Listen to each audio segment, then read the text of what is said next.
Bienvenue sur la plateforme Build Africa Together et le podcast Histoire d'audace. Aujourd'hui, j'ai le plaisir d'accueillir Bousso Sarr, fondatrice de Kassab.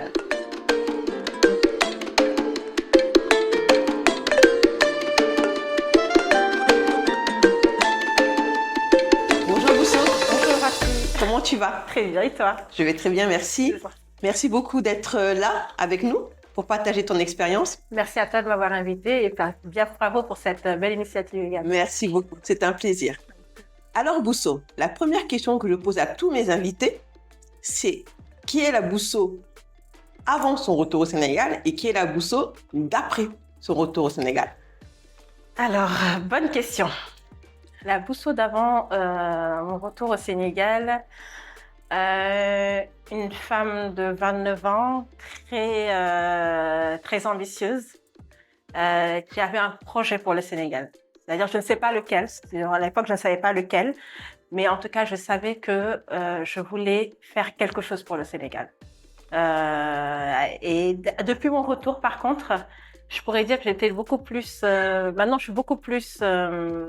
c'est toujours le cas. Toujours envie de faire quelque chose pour le Sénégal, mais avec plus de patience. Parce que j'étais très impatiente avant. Tout ce que je voulais faire, je le faisais sur le coup. Mais le Sénégal m'a appris à être patiente. T'as pas eu le choix. J'ai pas eu le choix. J'ai pas eu le choix. Je suis devenue beaucoup plus patiente. Ouais. Donc, bon, j'ai été au Sénégal. Pourquoi j'ai dit que je voulais faire quelque chose pour le Sénégal? Moi, je suis née à Diourbel. Donc, je suis issue de parents d'immigrés. Et en fait, ma mère surtout est partie en France quand j'avais 5 mois. Donc, j'ai grandi en France, en fait. Toute mon enfance était en France. Et à un moment donné, mon père nous a ramenés au Sénégal, mais pas à Dakar, à Diourbel. Donc, c'était Paris-Diourbel. Donc, c'était vraiment une vraie cassure. Une vraie cassure. Mais c'est là-bas que j'ai tout appris. Franchement, mes racines, mes origines, c'est là-bas que j'ai tout appris. Et je remercierai jamais assez mes parents pour ça. Et c'est pour ça, quand je suis retournée en France, c'était vraiment avec la niaque de revenir au Sénégal. Ça, c'était clair, en tout cas, que j'allais revenir au Sénégal. La date, comme je dis, je ne le savais pas. Mais c'était sûr que c'était clair. Et t'es restée combien de temps à Diourbel? Alors, à Diourbel, nous sommes restés 5 ans. D'accord. 5 ans. Donc, j'ai fait mon collège à Diourbel. Okay. Et je suis retournée donc, en France à la fin de mon collège. Et donc, c'est là-bas que j'ai eu mon bac en France. Donc, d'accord. Notamment à Torcy, donc ma ville natale. Enfin, l'île natale. En tout cas, là où j'ai grandi, vraiment à Torcy. Et ce choix de rentrer à Diourbel, c'était un choix d'éducation de la part de tes parents ou c'était une autre situation? On peut dire les deux. Mon père a toujours été très attaché en fait à ses origines. Il a été immigré très tôt en France, je veux dire en Europe parce qu'il a fait beaucoup de pays d'Europe avant de se poser en France, mais très attaché à ses origines. Donc il nous a inculqué mes sœurs et moi. Donc je suis issue d'une patrie de quatre sœurs. Non, 3 sœurs, ou 4 filles. Mais il nous a toujours vraiment inculqué des valeurs très strictes, en tout cas en termes d'éducation religieuse, mais tout en s'intégrant en fait dans la société française. D'accord. Quand il a décidé de revenir, il a eu des projets pour le Sénégal, donc il est revenu à Diourbel, donc on est revenu à Diourbel. Et c'est là, en fait, en tout cas moi personnellement, que j'ai beaucoup appris quand je suis arrivée à Diourbel. En tout cas, c'était l'adolescence pour moi, donc c'était vraiment une période très dense, en tout cas, sur laquelle j'ai beaucoup appris de ma famille, de mes origines, comme je l'ai dit tout à l'heure, et vraiment, en fait, c'est défini vraiment mes ambitions. Ok. Pour le Sénégal. Ouais. Tu n'en as pas voulu à tes parents de retourner, que c'était pas une punition pour toi, du tout. souvent? Pas du tout. Parce que c'était avec mes sœurs, c'était vraiment familial, hein. On était vraiment en famille. Ouais. On était vraiment en famille, donc on était dans un collège privé catholique, donc il a vraiment tenu à notre éducation, à notre instruction surtout. On était toujours premier de la classe, hein, papa il badinait pas avec, donc on travaillait bien super bien à l'école, mais c'était vraiment le souvenir en tout cas que j'ai, c'était les toutes tout bas, elles sont revenues. Donc c'était un peu ça j'avoue que ça me faisait un peu mal au cœur. Enfin, je me rappelle quand j'étais au collège, on faisait des blagues au Bousso, j'étais toute frêle, on m'enlevait le P en bas, mais Pousso. Ah oui. C'est tout à fait. Alors, c'est des choses, Genre c'est des, aiguille. voilà, sont aiguilles. C'est des choses, en fait, que maintenant, avec le recul, mais j'avoue que sur le coup, ça me faisait, c'est des choses qui me faisaient mal. Ouais. Ou bien, voilà, qu'on n'avait pas souvent de répondants quand on était, enfin, quand tu viens de la France, Ben quand tu es oui. dans des trucs, tu vois, alors que tu viens dans un contexte où c'est totalement différent, où les enfants, ils aiment taquiner, etc. Donc voilà, c'est ça qui est un peu frustrant au début. Ouais. Mais sinon, non. En fait, surtout, je regrette surtout pas. Je remercie vraiment mes parents pour ça. Parce que oui, ça m'a vraiment forgée. Et d'ailleurs, quand je suis retournée en France, donc, comme je dis, j'ai fait mon lycée là-bas.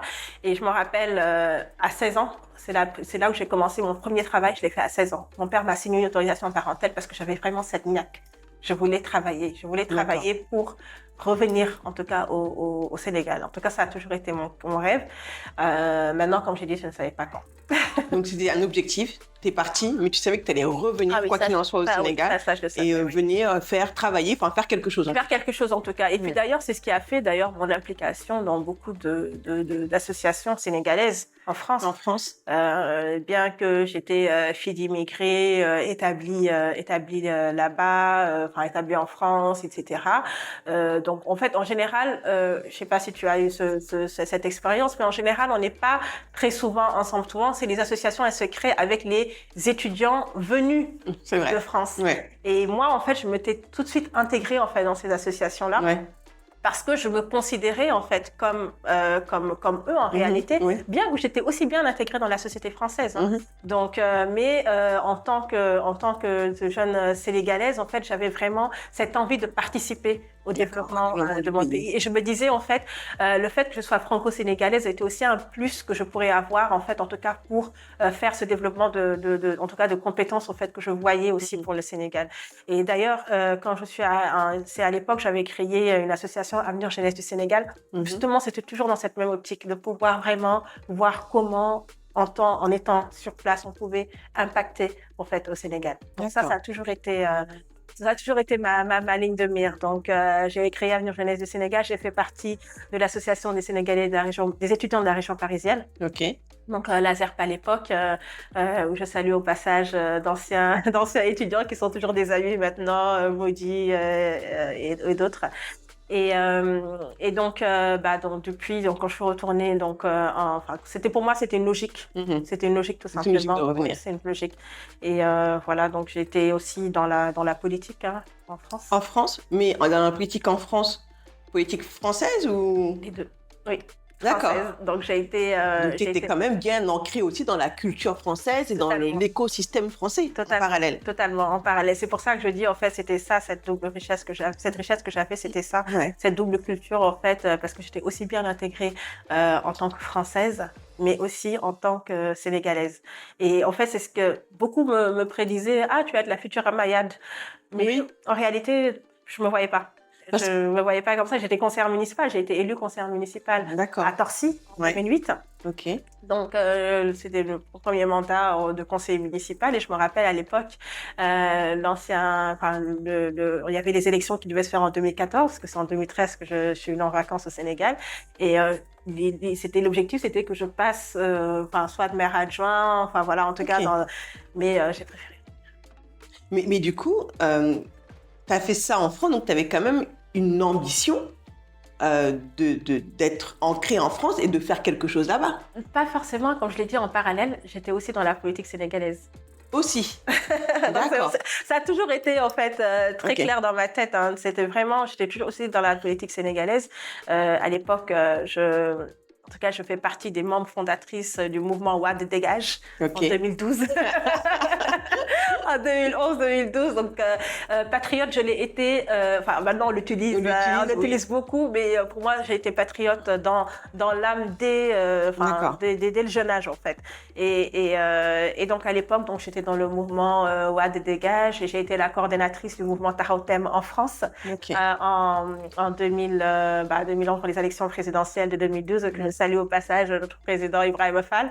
Et c'est à l'époque, donc j'étais vraiment dans cette double casquette. Ouais. Et quand il a fallu faire un choix, J'ai dit, je rentre au Sénégal. Tu as fait le choix du cœur? J'ai fait le choix du cœur. Ouais. Bah, c'était logique, comme j'ai dit depuis le début. Depuis le début, c'est depuis que quelque j'étais jeune, c'est clair que je voulais retourner au Ouais. Sénégal. En tout cas, chaque fois que j'ai eu un projet, quelque chose qui touchait le Sénégal, j'étais toujours impliquée dedans. Ça fait partie. En fait, ce que tu montres, c'est que la double culture, c'est pas du tout contradictoire Ah non, du tout. ou antinomique. C'est-à-dire que tu peux tout autant être impliqué dans ton écosystème français, être impliqué dans ton écosystème sénégalais sans être perdu. Totalement. Tu vois, ça reste toi. En fait, voilà, je restais moi, en fait. Ouais. Je voulais pas perdre cette identité. Même dans l'écosystème français, j'ai toujours revendiqué le fait que je suis française d'origine sénégalaise. Et ça jusqu'à présent. Et j'ai gardé de bons contacts aussi avec certains compatriotes français. Mais voilà, en tout cas, ça reste... moi, c'est mon identité et je ne la renie pas. Bien sûr. Je suis sénégalaise avant tout. Et je suis d'origine sénégalaise et j'ai de la nationalité sénégalaise comme j'ai la nationalité française aussi. Voilà, je l'assume. Et les deux sont aussi importantes et c'est une belle richesse. Exactement. D'accord. Et dis-moi, du coup, tu me dis que tu es venue en 2013. Oui. Quel a été le déclic? Que tu étais quand même assez stable, tu avais une position stable. Donc, quand tu as une position stable, en général, tu te dis, bah, écoute, c'est bien, je fais les choses tranquillement, je ne vais pas forcément... voilà. Oui, en fait, je suis diplômée, j'ai un diplôme d'ingénieur en électronique et informatique. Donc, je travaillais pour un éditeur de logiciels à l'époque. Et on venait juste en fait de sortir en fait d'une rupture conventionnelle avec cet employeur. Et je me suis dit, bah, je vais en vacances au Sénégal. D'accord. Donc, j'étais venue juste en vacances avec ma fille. Et avant ça, enfin oui, c'était ça. Je suis venue en vacances avec ma fille. Et quand je suis arrivée au Sénégal, bon, 2 mois de vacances, c'était le mois de juin 2013. Je dis, bah tiens. Je dis à ma mère, maman, ça te dit pas de venir à Dakar, de prendre un appartement? Parce que ma mère était à Diourbel à l'époque. Je dis, maman, ça te dit pas de venir à Dakar, de prendre un appartement? Et je prends un appartement et tu restes ici avec Oumi et je vois comment revenir au Sénégal. Et c'est comme ça, en fait, c'est vraiment sur un coup de tête. Genre, tu pars en France et tu t'organises pour mon tour. D'accord. Quand j'étais venue en vacances, j'étais venue vraiment que pour des vacances. Ouais. Et c'est vraiment à la fin de mes vacances que je dis, je saute le pas. Et pourquoi? Il y a eu quelque chose qui s'est passé? Il y a eu quand même quelque chose à l'époque. Quand je faisais de la politique, j'étais, pas dire très connue, mais en tout cas, voilà, j'étais très active sur les réseaux sociaux. Ouais. Et je me rappelle un très bon ami de l'époque, très bon ami, c'était l'ancien ministre Benoît Sambou, qui était venu donc à Paris pour une conférence sur l'emploi. Il était à l'époque ministre de l'emploi, et je taquinais en lui disant mais voilà, le taux de chômage au Sénégal, qu'est-ce que vous faites pour éradiquer? Et tout. Il me regarde, mais ça c'est Bousso de Facebook. Je dis oui, c'est bien. Ouais, mais il faut venir travailler pour le Sénégal et tout. Je lui dis, écoute, moi je suis pas de votre parti, ça c'est clair. Mais voilà, si c'est pour travailler pour le Sénégal, je le ferai autrement.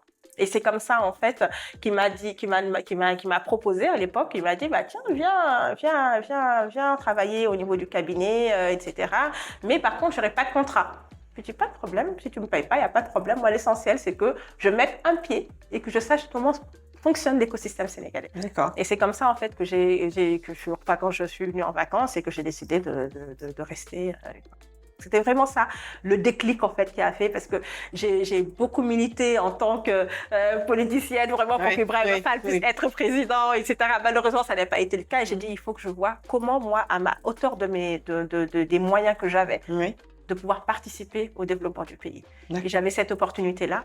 Et je l'ai fait sans casquette politique, comme je l'ai dit encore une fois. À part Tahotem, je pense pas, je n'ai jamais milité dans un autre parti jusqu'à présent, parce que je crois ce que je veux d'abord, c'est le développement du Sénégal. Oui. C'est vraiment ça. Et c'est pour ça, en fait, qu'à l'époque, voilà, j'ai dit que je mets mes compétences au profit du Sénégal. Et c'est comme ça que j'ai commencé à travailler au cabinet décembre 2013 jusqu'en 2014. Au cabinet du ministère de l'Éducation. De l'emploi. De l'emploi. De l'emploi, voilà, de l'emploi de l'époque. C'est de jeunesse et emploi. Éducation et civique, promotion des civiques, je ne me rappelle plus du nom exact. Ouais. Et c'est là-bas, en fait, que l'ancien directeur général de l'ANPEJ, l'Agence nationale pour la promotion de l'emploi des jeunes, Amadou Lamine Dieng, donc m'a vu. et m'a demandé en fait de rejoindre en fait l'ANPEJ en tant que responsable du pôle accueil orientation. D'accord. Et c'est comme ça que mon activité vraiment salariée a commencé au Sénégal. Donc, tu as commencé les premières années sans être payée? Non, D'accord. sans être payée. Mais alors, tu quittes le Sénégal. Oui. Tu étais mariée? Oui. Tu es mariée, non, pardon? non, je me suis mariée après. D'accord, ok. Mariée. Donc, tu étais mariée après. Donc, tu viens, tu quittes le Sénégal, tu as une fille, Oui. et tu viens, tu ne travailles pas. Ouais. Non, je travaille. Oui, tu travailles, Ah ouais, pardon, mais mais tu sans gagnes salaire. sans salaire. J'avais des économies, bien Oui, entendu. bien sûr. Mais je dis, savais que, voilà. en fait, que c'était temporaire. D'accord. Je savais que c'était temporaire, que voilà, que j'allais juste, ce sera un laps de temps. Et c'est ce qui s'est passé. Parce que je savais, en fait, ce que je voulais, c'était prouver mes compétences. Oui. Je savais de quoi j'étais capable, de quoi j'étais animée quand je suis venue au Sénégal. D'accord. L'envie, c'était de voir comment faire changer les choses, en fait, au Sénégal. Et c'est comme ça, en fait, que j'ai commencé. Et donc, pendant 6 mois, parce que c'est 6 mois, parce que c'est en août 2014 que j'ai commencé en tant pour moi à l'ANPEJ, en tant que responsable du pôle accueil orientation. Et c'est parce que le DG avait vu mes compétences avant. Oui. D'accord. Et c'était ça le plan, en réalité. En réalité, c'était, voilà, je viens, on verra mes compétences, après, il y aura quelque chose qui sera derrière. Ouais. Donc, c'est comme ça que ça a commencé. Et dans tout mon parcours de l'ANPEJ jusqu'en 2018, j'ai été cooptée par l'ancien délégué général de l'ADER, Papa Amadou Sarr, que je salue au passage. Et lui aussi, c'est une recommandation, de par mon travail qu'il avait entendu à l'ANPEJ, qu'il est venu me coopter pour être la première recrue de l'ADER. D'accord. Et pareil, en fait, moi, partout où je suis passée, en fait, je dis toujours, c'est mes compétences. D'accord. Ouais. Rien d'autre. Tu mets en avant, en fait, tu es quelqu'un de très impliqué, de très militant, oui, et de très engagé. Oui, très engagé. Ouais. Moi, quand je commence quelque chose, je vais jusqu'au bout. Tu vas jusqu'au bout. Et peu importe, il faut que tu montres que tu peux le faire et que tu as les compétences pour. Oui. En fait, tu mets ça en avant. Et c'est comme ça qu'après, les opportunités se créent. Exactement. Et que du coup, tu arrives à avoir des postes qui sont à la hauteur de ce que tu vaux réellement, en fait. Totalement. Je vais jusqu'au bout de mes... quand je ne lâche pas, je suis très tenace. Je me rappelle, mes anciens employeurs, ils me disaient « Boussou dagadagor bois ». Oui, je suis très tenace. Ouais. Quand je ne lâche pas, je vais jusqu'au bout. Et ça paye. Ouais. Donc aujourd'hui, aucun regret d'avoir quitté la France pour venir au Sénégal, que tu as suivi en fait ta mission de vie, quoi. Oui, du tout. Moi, franchement, si c'était à refaire, je le referais peut-être autrement. Oui. Peut-être autrement. Mais non, je ne regrette pas. Pourquoi autrement? En fait, c'est... je ne saurais même pas dire autrement. C'est juste que peut-être que je l'aurais plus préparé. Oui. Parce que comme je dis, c'est sur un coup de tête. Oui. Donc, je l'ai peut-être plus préparé. Mais voilà, j'ai suivi mon instinct, en fait, tout simplement. J'ai suivi mon instinct. Donc, ton parcours, il est intéressant parce que tu me dis que tu étais ingénieur... électronique. Tu as fait de la politique dans ta ville. Ouais. Tu as fait de la politique au niveau national au Sénégal. Tu es entré en tant que, c'est pas fonctionnaire, mais entré dans l'administration. Ensuite, dans les grandes directions d'État. Et aujourd'hui, tu es directrice de Kassan, qui est une entreprise d'ameublement. C'est ça, exactement. De production d'immobilier. Oui. Donc, il faudrait que tu nous expliques un peu tout ce cheminement-là et comment tu en es arrivé, parce que c'est quand même intéressant. Et comment est-ce que tu te dis, parce que quand tu es arrivé en 2013, c'était pas la vogue de venir au Sénégal. Et en plus de ça, là, on a beaucoup ce regain de je veux revenir au Sénégal, je vais, voilà. Mais à l'époque, c'était pas du tout en vogue. On a dû se dire même qu'est-ce qui se passe. Comment ça, elle va travailler au Sénégal, pourquoi faire? C'est vrai. Donc, du coup, en ayant tout ça, c'est intéressant que tu nous expliques un peu le cheminement et les liens entre tout ça. Alors, tout est parti en 2015. En fait, j'avais un buffet qu'on avait fait chez moi. C'était un buffet qui a été fait par un artisan menuisier, qui était un cousin d'ailleurs. Et donc, il m'a posé tout le monde me posait la question, est-ce que c'était de l'importer ou non? Et je suis très animée par l'accompagnement. J'adore l'accompagnement. J'adore accompagner les jeunes, le fait que je sois passée à l'ANPEJ. Ouais. C'était vraiment une mission pour moi. Le fait d'accompagner les jeunes à leur insertion, je ne m'ennuyais pas. Ouais. Pareil à l'ADER, je ne m'ennuyais pas. C'est vraiment quelque chose en moi. Et c'est comme ça, en fait, avec Bass à l'époque, quand il a fait, je lui dis, bah tiens, bah, ça serait bien que je t'amène des clients, que tu fasses comme ça, en fait, on fasse un partenariat gagnant-gagnant. Il me dit, oui, pas de problème. J'ai commencé, et c'est comme ça, sur un coup de tête, que j'ai lancé la. Moi, je suis très. Ouais, coup de tête. Coup de tête. Tu fais tout par coup de tête. Tu sens le truc et tu vas. Le truc et j'y vais. Et c'est comme ça que j'ai créé la page en 2015. Hein. C'était 2015. T'as créé quelle page? La page Kassan. Ah, comme ça. Kassan, et j'ai mis le buffet en question. Mais d'où ça vient, Kassan? Alors, Kassan, le nom? Oui. Le nom, ça vient de mon grand-père. En fait, D'accord. pendant ma période au Sénégal, quand je suis retournée à Diourbel avec mon père et mes parents, en fait, le seul grand-père que j'ai connu, en fait, c'est le frère à mon réel grand-père, en réalité. D'accord. Mais il s'appelle Abdou Kassan Sarr. Ok. Et donc, pourquoi lui? Déjà, c'est lui qui m'a fait connaître vraiment ma religion. Enfin, je parle pas religion, mais en tout cas mes origines surtout, au-delà de mon père. Pendant les années où j'étais avec lui, il m'a beaucoup appris sur mon arrière-grand-père qui est Mame Baye Sarr. Mame Baye Sarr, c'est un ancien disciple de Serigne Touba. Ok. Et Serigne Touba lui avait donné le ndigal de lui ramasser le bois mort pour ses besoins personnels. Et donc ça, c'était dans les années 1800, au 19e siècle. Et en fait, quand ils se sont rencontrés en 1813, je crois, avec Serigne Touba. Et donc le bois, pour moi, en fait, Kassan, c'est un héritage spirituel. D'accord. C'est pas rêve d'enfant, c'est pas. Mais en tout cas, le lien qu'il y avait entre le bois, entre cette histoire et aujourd'hui, parce que chaque vendredi aujourd'hui, on amène le bois mort à Kër Serigne Touba à Diourbel, et chaque lendemain, et chaque Aïd, et chaque lendemain de Magal à Kër Serigne Touba à Diourbel. Okay. À Touba, autant pour moi, à Touba. Chaque Magal. Et ça, en fait, et donc du coup, le bois. Enfin, c'est venu comme ça, je pense que c'est le nom, en fait, et le lien que j'avais avec mon grand-père. Je dis, bah, naturellement, il y avait que lui. C'était pas un hasard, c'est très spirituel, en fait. Ouais. Il y a quelque chose.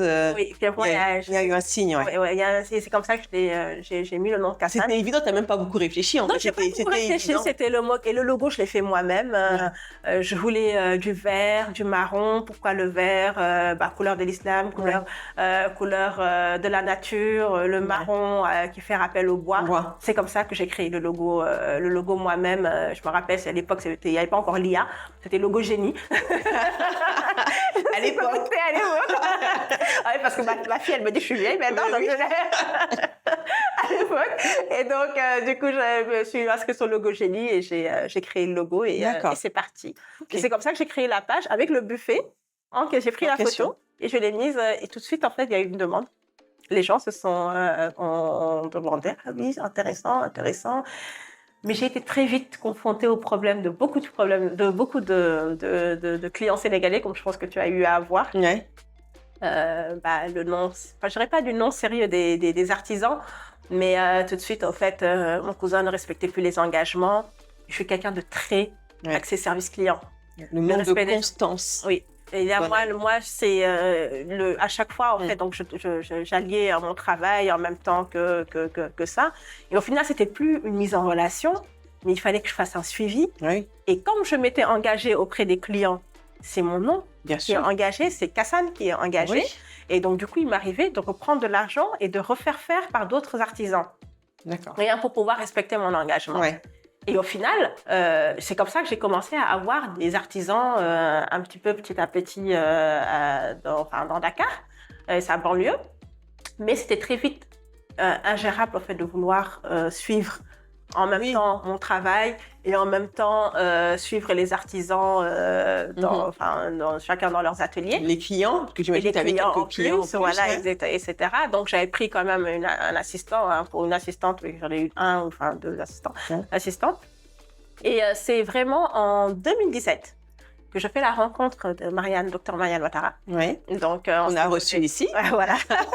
Donc, on s'est connus sur Facebook, mais elle est passée à mon bureau à l'époque à l'Antège. Elle me booste. Alors, elle c'est une... Elle me booste, elle me dit « Bousso, il faut que tu crées ton entreprise. Kassan, tu vois, il y a de la demande et tout. » Je dis « Oui, tu as raison. » Et c'est comme ça que je l'ai créée en 2017 en entreprise individuelle. Ah, t'es partie. Je l'ai créé en entreprise, je l'ai formalisé parce que entre 2015 et 2017, c'est là où je voyais vraiment mon cousin qui était plus vraiment très sérieux, et puis l'engagement que j'avais. Donc, j'ai commencé à voir d'autres artisans qui étaient, voilà. Et donc, c'est comme ça que j'ai lancé, que j'ai créé l'entreprise en entreprise individuelle en 2017. Et notre première boutique, elle était à Batrin, avec Farifima d'ailleurs, on était côte à côte à Ouakam. Mais je n'y allais presque jamais parce que j'étais très occupée par le travail. Ah oui, tu peux pas, c'est compliqué. Mais moi, quand je suis engagée, comme je dis, je suis à fond. Et c'est là que j'avais commencé, 2017, fin 2017. Donc, c'était mars 2017, quelque chose comme ça. Et donc, c'est fin 2017, en fait, que Papa Madoussar me propose l'ADER. Et j'ai dit, un nouveau challenge. Est-ce que j'arrête? Je n'étais pas encore prête pour l'instant d'arrêter le salariat. Je dis, bon, je me mets en stand-by, donc c'était en veilleuse. D'accord. Et je pars à l'ADER. Okay. Donc, la boutique qu'on avait ouverte en début 2018, en fait, en réalité, je n'y ai jamais presque mis les pieds jusqu'à ce que je l'ai fermée. Parce que je n'avais jamais le temps. Je n'avais pas le temps. Je n'avais jamais le temps. En fait, à l'ADER, c'était vraiment très soutenu comme activité.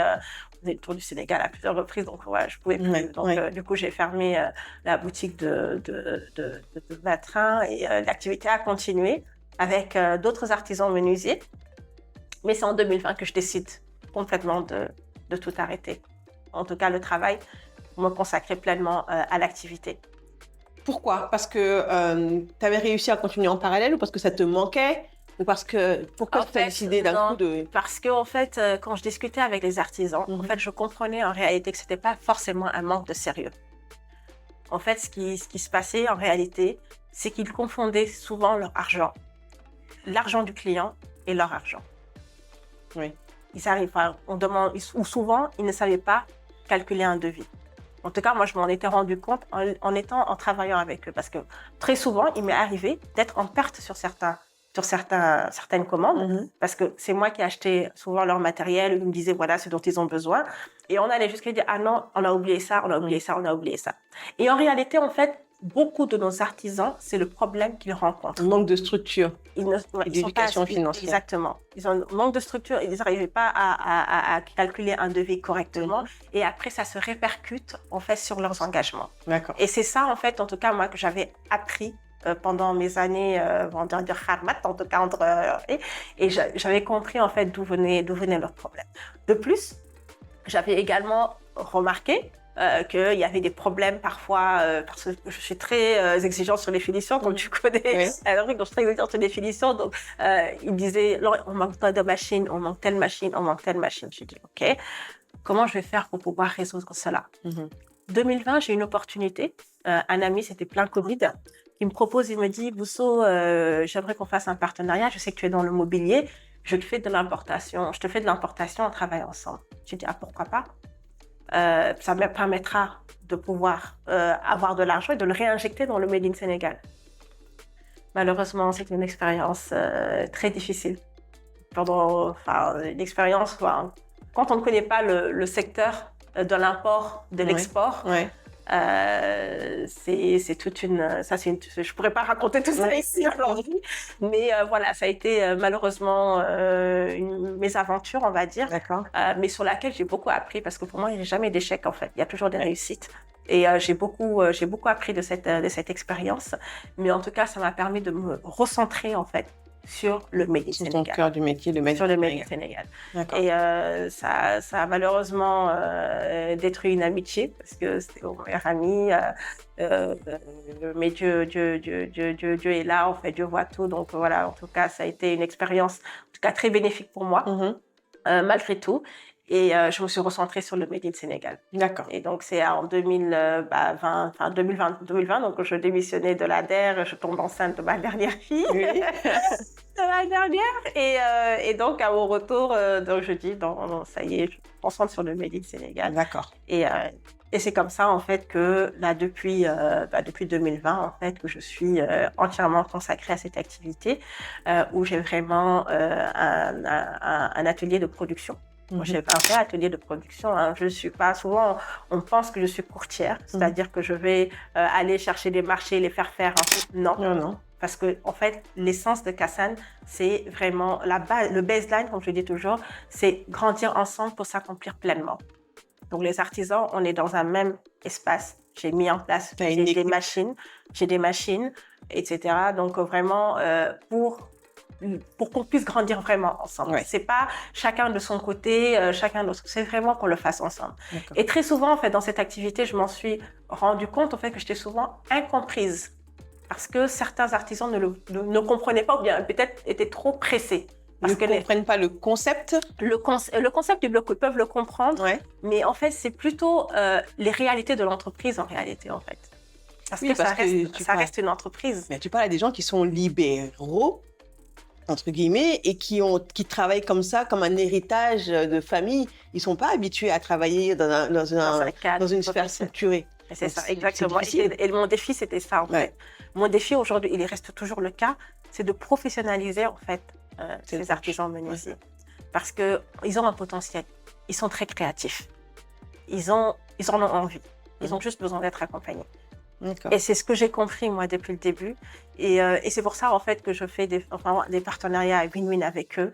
Où, comme je dis, j'ai un espace de production où ils viennent, ils sont tous sur place. Mm-hmm. Et donc, j'ai des artisans menuisiers, tapissiers. Il y a le métal également, mais je le fais plus en partenariat. D'accord. Parce que j'ai beaucoup de commandes aussi sur le métal. Mm-hmm. Et c'est comme ça, en fait, que aussi des entreprises nous ont fait confiance.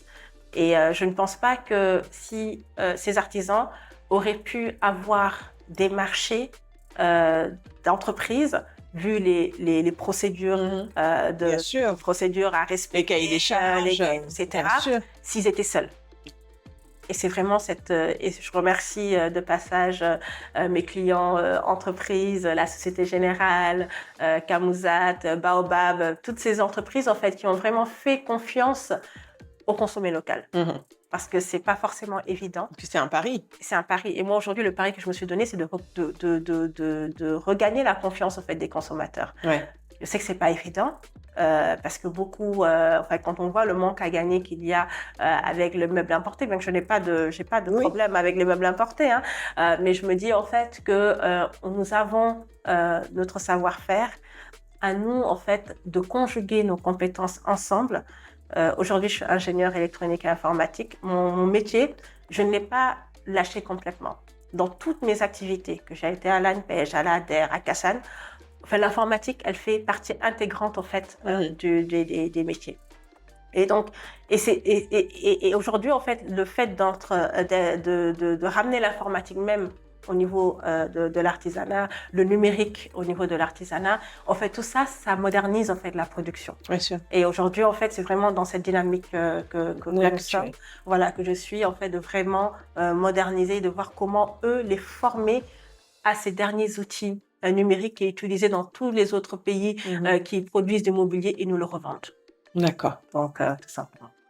Super intéressant. Tu as eu un parcours vraiment incroyable en termes de sphère professionnelle. Maintenant, est-ce que tu penses que ce que tu as eu là, cette richesse, tu aurais pu l'avoir si tu étais resté en France? C'est-à-dire le fait ce que tu conjugues, tu as conjugué salariat, tu as conjugué entrepreneuriat. Tu m'as dit que tu as des enfants. Oui. T'en as 4. Oui. Tu es maman. Oui. Donc, tu es épouse, j'imagine. Exactement. Comment est-ce que tu fais aujourd'hui, ou comment est-ce que tu as fait pour, conjuguer tout ça? Et est-ce que tu penses que tout ça, tu aurais pu le conjuguer en étant en France? En ayant cette vision, parce que tu as quand même une vision aussi d'accompagner, de moderniser. Enfin, tu vois, en termes de charge mentale, les compartiments là, il y en a plein. Oui, il y en a plein. Je ne pense pas que j'aurais pu le faire en France, en fait. La France, elle a ses réalités, hein, faut le dire. Quand on est maman là-bas, à l'époque, j'étais juste maman d'une fille, à l'époque. Et j'avoue que c'était pas forcément évident. Ouais. Quand parfois on m'appelait pour me dire, j'avais un client support à régler qui était bloqué, qu'on m'appelait pour me dire, votre fille est toujours là, et il faudrait que j'appelle la voisine pour aller la récupérer. Ouais. C'est pas les mêmes réalités. Clairement. Quand je suis venue ici, le cadre de vie n'est pas le même. Ouais. On a les nounous, et heureusement que j'ai aussi un mari très compréhensif. Franchement, ça, il faut le dire. La chance d'avoir un mari qui m'a, en tout cas, soutenue sur ce côté-là. En tout cas, il m'arrivait de rentrer très tard, même quand j'étais salariée, il m'arrivait d'arriver très tard. J'allais en voyage, mais j'avais un mari, c'est bien aussi de le souligner. Ouais, et de les remercier. En fait, c'est vraiment en fait aussi cette épaule-là. Peut-être que si j'avais pas ce côté-là, peut-être que ça aurait été encore plus difficile. Donc, et puis j'ai ma nounou, comme je l'ai dit également, ça fait depuis 10 ans pratiquement qu'elle est avec moi. Tu as gardé la même depuis 10 ans? Depuis 10 ans. Moi, je suis très fidèle. Ouais, on dit souvent, moi, je suis très fidèle. En général, après, tu as aussi le problème des nounous qui ne sont pas fidèles. C'est vrai, effectivement. Ça, c'est un autre problème. Et ça, j'ai eu de la chance quand même à avoir cette nounou qui a vu pratiquement tous mes enfants naître. Tous les 3 derniers, elle les a eu naître. Et ça, c'était une chance aussi également. Donc ça, j'avoue, je remercie Dieu pour m'avoir mis sur le chemin cette dame qui est devenue une sœur pour moi, parce qu'elle est de la famille. Bien sûr. Et donc, c'est ça vraiment qui m'a aidée. Je peux dormir tranquille, je peux voyager, parce que je sais qu'ils sont entre de bonnes mains. Et ça t'a permis de t'accomplir, en fait, en tant que femme. Parce qu'une femme, c'est pas juste être une maman. Tu as aussi d'autres dimensions qui sont très importantes pour l'accomplissement. Effectivement. Et ça, je pense que ça, c'est grâce à mon père. Comme je t'ai dit, en fait, on est une famille de filles. Mon père, il nous a toujours dit que vous soyez homme ou femme, c'est pareil. C'est les mêmes ambitions. Et donc, mes sœurs et moi, on a été éduqués, en fait, dans ça. Et donc, ce qui fait que on s'est toujours affirmés partout où nous sommes passés. Partout où nous sommes passés, nous nous sommes affirmés. Nous sommes là parce que... On a notre place. On a notre place, exactement. On a notre place. Et donc, et c'est comme ça, en fait, que nous sommes forgés dans tous nos environnements professionnels respectifs. L'écosystème sénégalais t'a quand même permis, clairement, avec tout ce qui se met en place, c'est-à-dire les nounous, l'aide ménagère, la cuisine, de pouvoir te permettre de t'accomplir et d'accomplir tous les projets là que tu as mis en place. C'est vrai, totalement. Ça, c'est bien. Et les enfants dans tout ça? Alors, oui, les enfants dans tout ça, c'est toujours le rôle de maman qui vient toujours quand on est à la maison. C'est les devoirs, c'est les suivre également. C'était pas forcément évident au début avec mon mari au début avec les enfants, mais c'est lui plutôt qui était plutôt là. Il n'est pas entrepreneur, lui. Non, alors lui, c'est tout. Il faut... Au contraire. C'est pour équilibrer. C'est tout au contraire. Il n'est pas du tout entrepreneur. Et ça, parfois, c'est des freins. C'est un frein parfois parce que il y a des éléments en fait que parfois qu'on explique et ça le dépasse. Il comprend pas peut-être en fait et qu'un entrepreneur comprendrait facilement parce que parfois quand on dit je suis trop fatiguée, j'ai trop de trucs dans la tête, il va pas comprendre en réalité. Il va dire mais c'est toi qui as choisi en fait donc de quoi tu te plains? Voilà. Mais les enfants aujourd'hui, alhamdoulilah, ma grande fille a toujours été très autonome. Donc et ça, je remercie Dieu pour ça parce que je n'ai pas à sortir à lui dire va faire tes devoirs, va faire truc. J'arrive, elle les a fait, c'est fait. Alors ça fait tes devoirs, c'est bien, bravo. Voilà. C'est le garçon, c'est un peu plus difficile. Je ne savais pas que les garçons, c'est un peu plus compliqué que les filles. Mais le fait d'être ici, pour eux, ils n'ont jamais voulu aller en France. En même temps, ils sont presque, ils ont toujours été là. Donc pour eux, c'est même pas. Non, même quand ils partent en vacances. Ma fille, elle partait en vacances, revenir. Mais même elle, ses études, elle les voit même pas en France en réalité. C'est vrai? Ah ouais, non. Même tu veux dire ses études même quand après on veut partir en vacances, même c'est partir en vacances, c'est pas la France. Ah oui? Non. Elle, c'est d'autres pays. Les États-Unis, Dubaï. Enfin, c'est pas du tout son. Elle dit que pour elle, la France, c'est comme le Sénégal. C'est ce qu'elle dit. D'accord. Elle dit que pour elle, c'est comme le Sénégal. Donc, du coup, elle préfère aller explorer d'autres. Elle est très curieuse, donc elle préfère explorer d'autres horizons, d'autres pays. Voilà, exactement. En fait, vraiment, le Sénégal, en tout cas, pour ta famille, c'est vraiment la terre, en tout cas, l'endroit qu'il faut.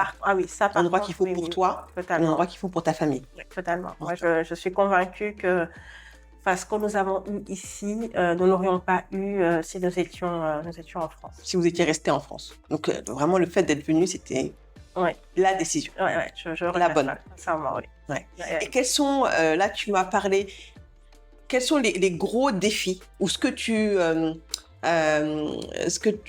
aurais voulu avoir au Sénégal que tu n'as pas eu, que tu as plutôt en France? C'est quoi tes gros défis ici? Avec de famille, avec les artisans, enfin, tu nous en as un peu parlé. Alors, le plus gros défi avec Kassan, avec les artisans, c'est bon, je ne vais pas dire le transfert de moi, les compétences, elles sont là, c'est juste leur structuration. Aujourd'hui, comme je l'ai dit, ils ont tous été formés sur le tas, en général. Ouais. Très peu, il y en a qui sont dans mon équipe, qui sont qui sont passés par des écoles professionnelles. Donc, il y a des écoles professionnelles de menuiserie. Il y en a. D'accord. Il y en a. Tout le monde n'est pas autodidacte. Non. Ok. Tout le monde On ne l'est pourrait pas. le croire, hein, parce qu'il y en a Tout le beaucoup monde ne qui l'est pas. apprennent ça en famille. Non, tout le monde ne l'est pas. Beaucoup, en fait, c'est une transmission Voilà. familiale. Hein. Ouais. Beaucoup dans mon équipe, c'est une transmission familiale. Et c'est ça qui fait la richesse, en fait, de Kassan. Parce que j'en ai qui viennent d'une formation professionnelle, d'autres qui ont été formés hors de l'école, en fait, avec des apprentis, etc. Et j'ai des apprentis, parce que je tiens vraiment à la transmission du savoir. Donc, toi, tu restes toujours dans l'accompagnement. Ah oui, Ça, moi, c'est vraiment ton fil conducteur. c'est mon fil conducteur. Ouais. Ça, c'est mon fil conducteur. Ouais. Et j'ai des apprentis. Moi, j'ai un jeune... c'était un jeune talibé. Il était à Diourbel. Et c'est ma mère qui lui donnait le bol d'Aïdara, comme on appelle, on l'appelle ça en Wolof. Et donc, quand il a fini ses études de Dara et tout, donc il est venu à Dakar. Il m'appelle. Il me dit oui, Bousso, j'aimerais que tu puisses m'aider à avoir. Il voulait faire l'immigration clandestine. Je lui dis pourquoi tu veux faire ça et tout. Il me dit non parce que c'est dur au village, etc. Je lui dis mais il te faut combien pour pouvoir au moins être tranquille. Ouais. Il me dit si j'ai 75 000 c'est bon. Je lui dis ok, viens et je te donne 75 000 et tu apprends à travailler. Il est là depuis. Au début, il a commencé, après, il voulait dire non, 75 000 finalement, c'est trop peu. Il a commencé, je dis écoute, tu apprends un métier. Et c'est là où, en fait, le fait d'avoir des aînés qui sont passés par l'héritage familial, qui savent ce que c'est que d'apprendre réellement un métier, où ils leur disent attention, ce que vous avez là, vous ne l'avez pas. Et donc, du coup, il est reparti faire un peu de commerce, marchand ambulant et tout ça. Et finalement, il est revenu. Il m'a dit Bousso, je pense que ce que tu avais dit, ça, il faut que j'apprenne un métier. Et depuis là, ça fait depuis 5 mois là qu'il est revenu. D'accord. Et juste hier, parce qu'en fait, il est chez moi, je l'ai hébergé chez moi à la maison, et il me dit Bousso, sincèrement, je commence à comprendre le métier maintenant. Je dis alhamdoulilah, continue comme ça, continue sur cette lancée. L'essentiel, c'est vraiment d'apprendre et que tu puisses avoir un métier. C'est surtout ça. Et d'être formé surtout. Et d'être surtout en relation avec des autres services de formation. Il y a des écoles de formation, comme je l'ai dit, avec qui je suis en contact. C'est de voir en fait comment les coupler. Parce que ce jeune-là, je vois en lui un gros potentiel. Il en a envie. Chaque dimanche, il prend son carnet, il va aller chez des amis en commun que nous avons, pour apprendre à faire l'alphabétisation. Donc, je le vois, il fait P, A, PA, T, A, TA, voilà. Et tout ça, c'est parce qu'il a envie. Il a envie. Et pour moi, ces jeunes-là, en fait, on leur donne un petit coup de pouce. Bien sûr. Ils y arrivent. Donc c'est ça, en fait. En tout cas, moi, c'est vraiment, l'accompagnement reste un sacerdoce. Parce que c'est vraiment, en fait, le point commun de tous tes postes. Exactement. Même quand tu étais salarié. Oui. Tu as accompagné les jeunes dans l'ANPEJ, tu as accompagné la jeunesse dans la direction du ministre, tu as accompagné la DER avec les jeunes, et là tu accompagnes aussi les apprentis. Donc ça reste vraiment, j'allais te dire, mais en fait ça n'a rien à voir tous tes boulots, mais en fait si. Mais même en tant qu'ingénieur informatique, quand j'étais chez Axu, j'étais ingénieur support. D'accord. Donc, en fait, le support, c'est aussi accompagner les clients dans les solutions logicielles qu'ils avaient, etc. Et c'est là où j'ai eu vraiment mon côté satisfaction client, là, avec des SLA vraiment très, très à respecter. Et donc, pour moi, tout s'explique. Ouais. Non, tout s'explique. Tout s'explique et je vois le côté donc fil conducteur, accompagnement, le côté spirituel avec Kassan, le côté un peu le mouridisme dont tu parlais. Je suis très attachée. Aussi, tu vois. Ouais. Donc, tu vois, tout a un sens et ça fait sens. Et du coup, la terre du Sénégal, où tu as un impact, du coup, parce que tu as un impact avec les personnes que tu aides. Parce que forcément, ce talibé-là, s'il arrive à un moment donné à être indépendant, et il va pouvoir impacter sa famille et ça va faire boule de neige. Donc, en fait, là, tu remplis en fait, les objectifs que tu t'es donnés. Et il n'est pas le seul. Il n'est pas le seul. Ils sont deux. Ouais. Ils sont deux. Le troisième, en fait, je ne le mets plus dans le volet apprenti parce qu'il a machallah, il a tellement évolué. Et lui, par contre, de ce troisième, en fait, il vient d'une école d'apprentis. D'accord. Il vient d'une école, autant pour moi, il vient d'une école de formation. Et c'est l'école de formation qui me l'a proposé en tant qu'apprenti. Pareil, mais c'est un jeune vraiment à encourager. Et je l'ai donné en exemple lors de notre dernière team building en début d'année où j'ai fait réunir l'équipe. Et je l'ai donné en exemple. Je lui ai dit, vraiment, ce jeune, si beaucoup de jeunes prenaient exemple sur lui, le Sénégal n'aurait plus de problème. Parce qu'il est toujours ponctuel. Il vient toujours à l'heure. Il finit toujours le dernier. Et il a tellement, machallah, appris pendant ça fait maintenant 1 an et demi qu'on est ensemble. Et là, il n'est plus à 75 000 comme il est un peu plus maintenant, parce que pour l'encourager davantage et encourager les autres, en fait, qu'ils fassent, en fait, comme lui. Et donc, ça, c'est vraiment en tout cas, pour moi, c'est une mission. Personnellement, je le prends comme une mission pour moi. C'est une mission et c'est pour ça que je dis toujours à mes clients, acheter chez Kassan, c'est pas qu'acheter un meuble. C'est impacter sur la vie des autres. D'accord. Parce qu'en fait, donc, au-delà d'être une entreprise d'ameublement, de production de meubles, c'est aussi, ça va au-delà. C'est une entreprise avec des valeurs, une entreprise avec une mission, une entreprise d'accompagnement. Effectivement. C'est ça, en fait, que tu as mis en place. Exactement. Et du coup, aujourd'hui, comment est-ce que tu vois Kassan? C'est-à-dire qu'aujourd'hui, vous êtes une PME. Oui. Est-ce que tu vois Kassan, comment tu vois Kassan dans 5 ans, par exemple? Alors oui, la question. Dans 5 ans, je l'espère en tout cas que Kassan aura ce gros hub de production que j'imagine, avec les différents corps de métier liés vraiment à l'aménagement d'intérieur. Parce que la menuiserie fait partie en fait de l'aménagement d'intérieur. Donc, j'aimerais en fait que ces artisans-là deviennent eux-mêmes indépendants. D'accord. Et en fait, l'idée, ce serait que ces artisans-là, en fait, deviennent même des sous-traitants après de ce grand hub de production. Différents corps de métier y seront, notamment des designers qui vont vraiment imaginer des modèles à donner à ces artisans qui seront déjà passés par la culture Kassan et qui auront déjà intégrer en fait le professionnalisme qu'il faut, la discipline qu'il faut dans les productions, etc. Et les méthodologies, les techniques de production modernes pour pouvoir réaliser des pièces qui puissent être exportables partout dans le monde. Ça, c'est vraiment, en fait, si je réalise en fait ce rêve-là, sincèrement, en fait, voilà, j'aurais accompli vraiment le pourquoi j'ai créé Kassan. La vision Kassan. La vision, vraiment, ça me fait penser un peu à Ikea, tu sais, où tu as tu as pas mal de designers qui donnent un peu, tu as un nom de designer sur un truc.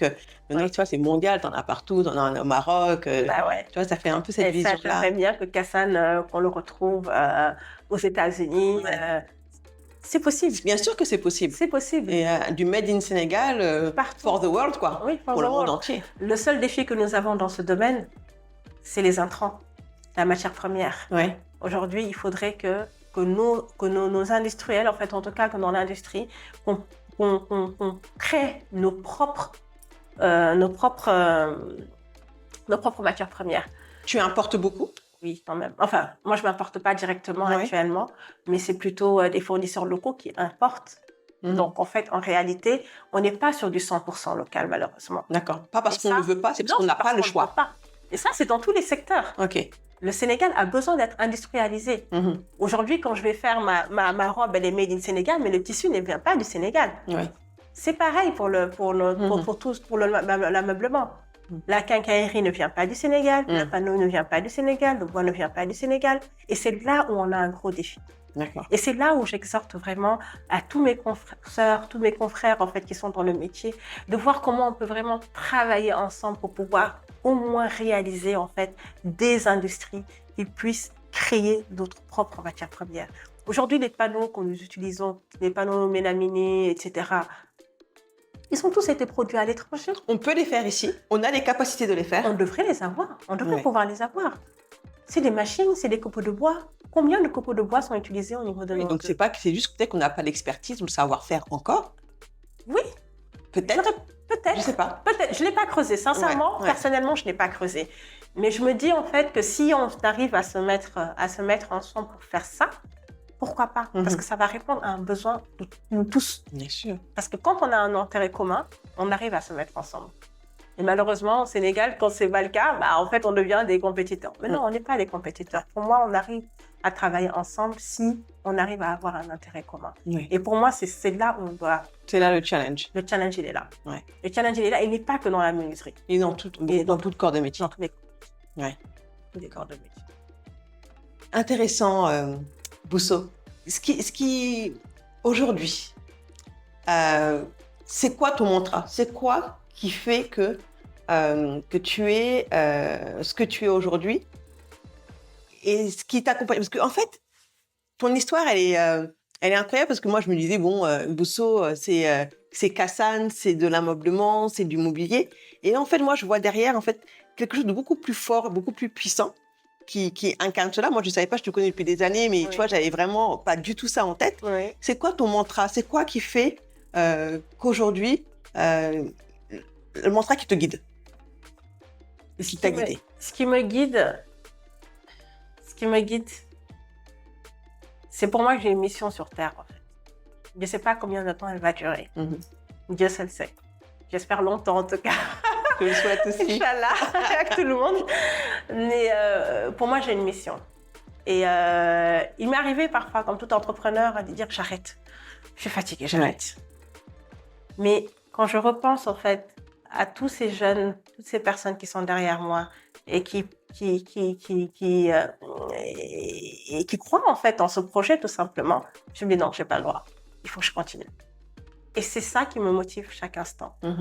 Il y a des moments où, franchement, on est totalement Parce que, voilà, entrepreneur au Sénégal, il faut le dire aussi, c'est pas facile. C'est pas facile.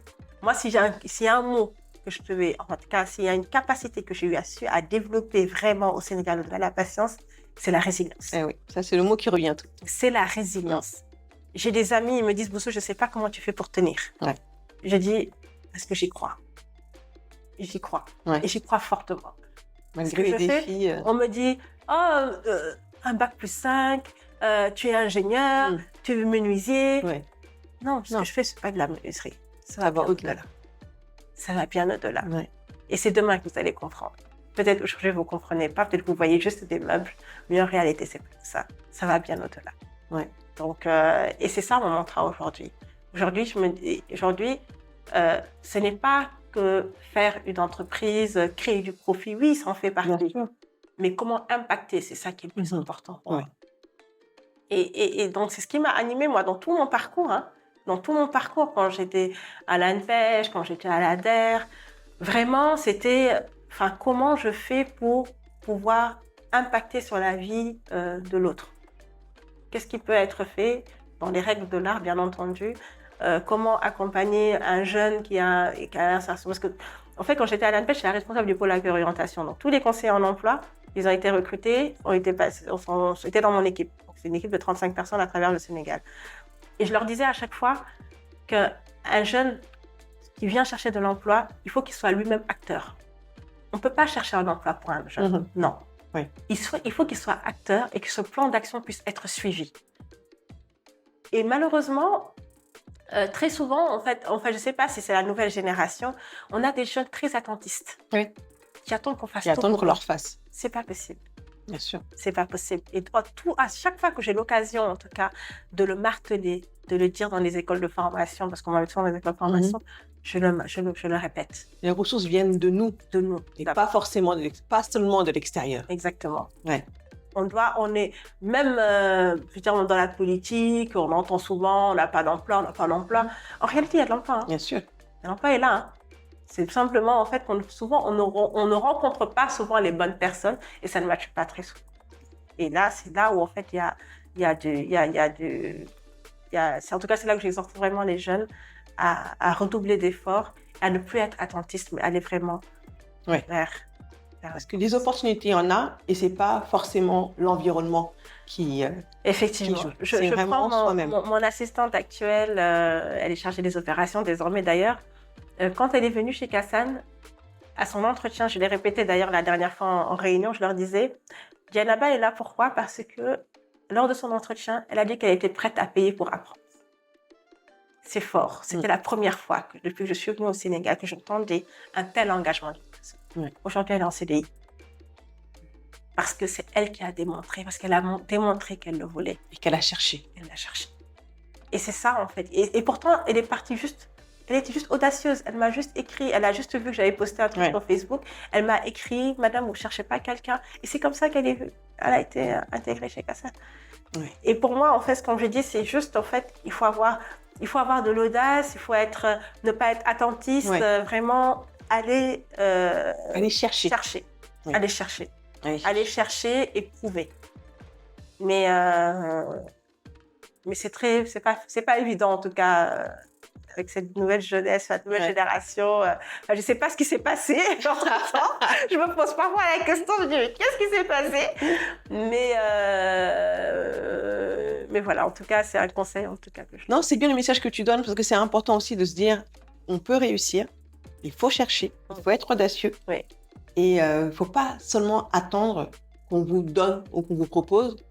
Et la résilience. La résilience, c'est le maître mot pour tout.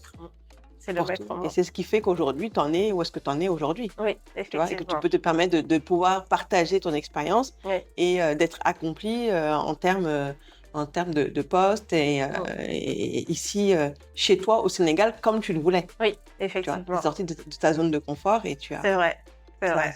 C'est vrai, c'est vrai. Ça, c'est une belle chose. Qu'est-ce que tu donnerais comme conseil, donc aux jeunes, mais aux filles particulièrement? De croire en elles. J'ai toujours été dans un environnement où j'étais en minorité. Ingénieur électronique informatique à l'école Polytech Paris IPMC. On était 60, j'étais 5 filles. Avant ça, c'était en DUT génie électrique informatique industrielle à Créteil. On était 3 filles. Aujourd'hui, dans l'artisanat, je suis que pratiquement on est une entreprise. C'est des filles, En fait, pour moi, c'est pas une barrière. C'est pas une barrière. Être femme ou homme, pour moi, c'est pareil en même. Certes, on est dans... En tout cas, moi, je le dis toujours. Je suis une femme. Je respecte l'homme tel que l'islam, en fait, a placé la femme dans la religion. Et en fait, jusqu'à présent, c'est ce que je mets en amont. Et j'ai une référence. Je m'appelle Mame Diarra Bousso. Je suis très, comme je l'ai dit, je suis très attachée au mouridisme. Et c'est des modèles pour moi qu'on n'oublie pas. Et surtout, en fait, sur lesquels on prend référence. Et donc, pour moi, être femme n'est pas une barrière. C'est plutôt un avantage. Moi, je dis que c'est surtout un avantage. Exactement. Surtout un avantage. Il faut surtout être bien entouré. Bien entouré pour pouvoir réaliser, en fait, ce que nous avons. Que ce soit les parents, que ce soit les maris, que ce soit le conjoint. Voilà. L'entourage est important. L'entourage. Et l'accompagnement, toujours. Tout à fait. Et aujourd'hui, pour le mot de la fin, pour toi, c'est quoi l'audace? L'audace, pour moi, c'est oser faire ce que nous voulons. Pour moi, c'est oser. Pour moi, audace égale oser. Si on n'ose pas, je dis toujours... souvent, quand j'étais salariée, les membres de mon équipe venaient « Ah, mais madame, j'ai peur qu'ils me disent non. » De toute façon, s'ils te disent oui, tant mieux. S'il te dit non, ça te revient à ta situation de référence. Donc, fais-le. Oser. Donc, c'est oser. Oser et comme ce que tu as fait en fait, oser sur un coup de tête, Voilà. faire les choses par le ressenti, c'est important. En fait, c'est l'instinct. L'instinct. En fait, moi, en fait, à chaque fois, mon instinct ne m'a jamais trompée en réalité. Ouais. Quand j'ai même eu des doutes ou autre, ça s'est toujours affirmé derrière. Parce que mon instinct, mon sixième sens, en fait, me disait, il y a ça. Mm-hmm. Et ça, en fait, ça a toujours été... En tout cas, c'est quelque chose de révélateur. En tout cas, merci Bousso. Merci. Merci pour ce partage, merci pour ces vérités. Merci. Et merci de nous avoir partagé vraiment, au-delà de Kassan, vraiment tout ce côté qu'il y avait au-delà de juste une entreprise, un poste. Oui. La vie, c'est pas seulement occuper des fonctions, mais c'est aussi incarner et suivre une mission de vie qu'on a depuis tout le temps, en fait. Tout à fait. Ouais. En tout cas, merci encore d'être venu. Merci à toi. Et je te souhaite plein de bonnes choses pour Kassan. Merci à toi aussi. Et en espérant que dans 5 ans, tu nous présentes le Kassan international. Amin.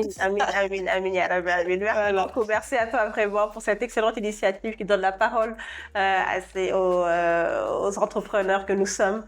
Et franchement, moi, ça m'a permis aujourd'hui de parler sans filtre. Ouais. Merci. J'espère. À très bientôt en tout cas. Merci. Merci.